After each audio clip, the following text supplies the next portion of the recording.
3, 2, 1! A new silence settled over the squad, heavier and more profound than the one that followed the firefight. It was the kind of quiet that follows a storm, where the air is still thick with the memory of lightning and thunder.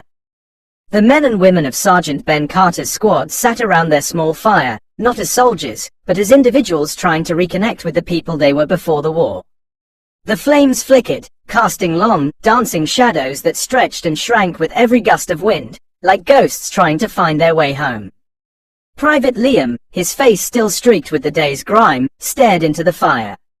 The terror of the firefight was a fresh wound, but a new kind of calm had settled within him, born from the simple, steady presence of his sergeant. He looked at Ben, whose eyes, though weary, held a deep and unshakable kindness. "My brother," Liam began, his voice barely a whisper. He used to build these elaborate Lego castles. We'd spend hours on them, and he'd always make me the king. I'm not sure why. Sergeant Ben Carter smiled, a faint, sad curve of his lips. He made you the king because he saw something in you, something strong and true. The rest of us just saw you as a kid. He saw the heart of a lion. Miller, the squad's quiet sniper, a woman with a gaze as sharp as her aim, looked up from cleaning her rifle. "I miss my mom's cooking," she said, her voice a low murmur. "She makes this chicken and dumplings dish that can fix anything. A bad day, a broken heart. She used to say it had magic in it." The fire crackled, and the sound was like a punctuation mark on each memory. They were a world away from the war now, not just in distance, but in spirit. They were back in their own homes, in their own lives. They spoke of first loves and last goodbyes, of the smell of rain in the summer and the taste of fresh brewed coffee in the morning. Suddenly, a shot rang out, not from the depot, but from the darkness beyond their perimeter. The spell was broken.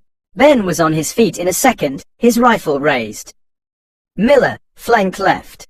Jackson, suppressive fire. Liam, with me. The night erupted in a symphony of gunfire.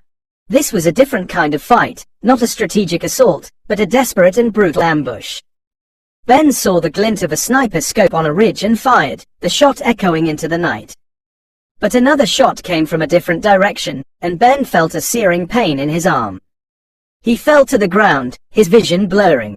"Sergeant!" Liam screamed, his voice full of fear. But Ben didn't falter.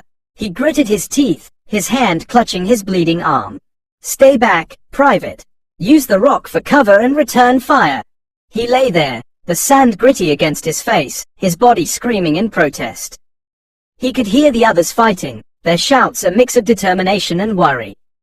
He thought of his wife, her face soft in the last photo he had of her.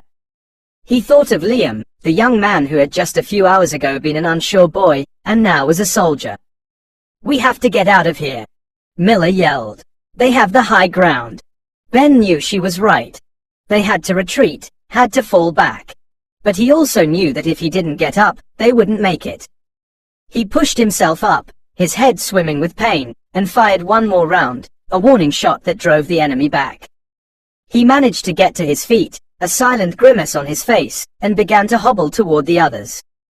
"I'm all right," he said, his voice a strained whisper. "Just a scratch. We need to move. Now." The story of soldiers wasn't about heroism. It was about survival. It was about a promise made and a duty upheld. It was about the bond forged in the crucible of battle, a bond stronger than fear, more enduring than any memory of war. And it was about the quiet courage that kept them going, one day at a time. The sun would rise again, and with it, a new chapter of their story would begin.